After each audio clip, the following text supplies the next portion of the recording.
தமிழ் சினிமாவில் முன்னணி இசையமைப்பாளர்களில் ஒருவர் அனிருத். ரஜினிகாந்த், கமல்ஹாசன், அஜித், விஜய் உள்ளிட்ட பல டாப் ஹீரோக்கள் படங்களுக்கு அவர்தான் இசையமைப்பாளர். மேலும் அனிருத்துக்கும் சன் பிக்சர்ஸ் நிறுவன கலாநிதி மாறன் மகள் காவ்யா மாறனுக்கும் திருமணம் நடக்க இருப்பதால் தகவல்கள் வெளியான சூழலில் அதை உறுதி செஞ்சிருக்கிறாரு நடிகரும் அணியின் உறவினருமான YG மகேந்திரன்.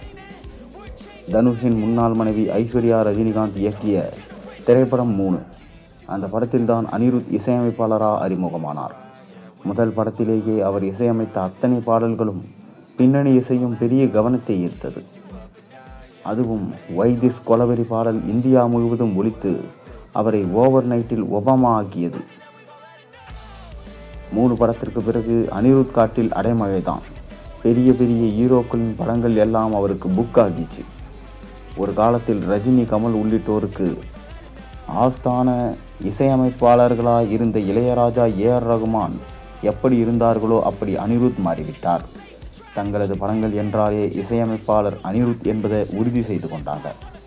அந்த இசை இட்டாகுதோ இல்லையோ, அணி இசை இருந்தால் அப்படத்தின் பாடல்கள் சென்சேஷனல் ஆகிவிடும் என்ற நிலைமைதான் உருவாயிருக்கு.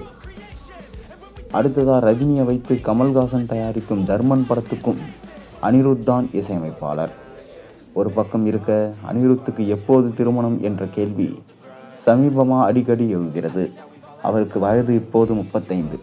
அவரிடம் திருமணம் குறித்து கேட்டால் அவர் ஏதோ ஒன்று சொல்லி சமாளித்து அங்கிருந்து நகர்ந்து விடுகிறார். அதே சமயம் அவரும் சன் பிக்சர்ஸ் நிறுவனத்தின் உரிமையாளர் கலாநிதி மாறனின் மகள் காவ்யா மாறனும் காதலிக்கிறார்கள் என்றும், விரைவில் அவருக்கு வீட்டு சம்மதத்தோடு திருமணம் நடைபெறும் என்றும் ரஜினி முன்னின்று நடத்தி வைப்பார் என்கின்ற தகவலும் வருகின்றன. ஆனால் இது குறித்து சம்பந்தப்பட்டவர்கள் இதுவரை அமைதியாகவே இருக்கிறார்கள். இந்நிலையில் நடிகரும் அனிருத்தின் உறவினருமான YG மகேந்திரன் இந்த விஷயத்தை உறுதி செஞ்சிருக்கிறார். அனிருத் ரொம்பவே சாதுவான பையன். அவன் விரைவில் மிகப்பெரிய திருமணம் செய்து கொள்ளிருக்கிறார்.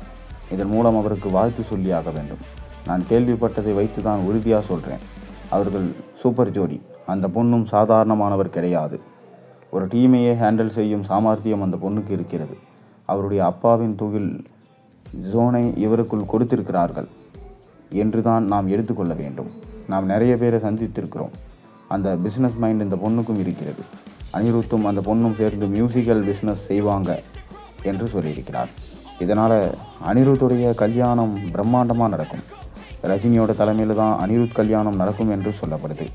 கூடிய விரைவிலே இதற்கான அஃபிஷியல் அப்டேட் வெளியாகும். நீங்கள் என்ன நினைக்கிறீங்க? கருத்துக்களை மறக்காமல் கீழே கமெண்ட்டில் சொல்லுங்கள்.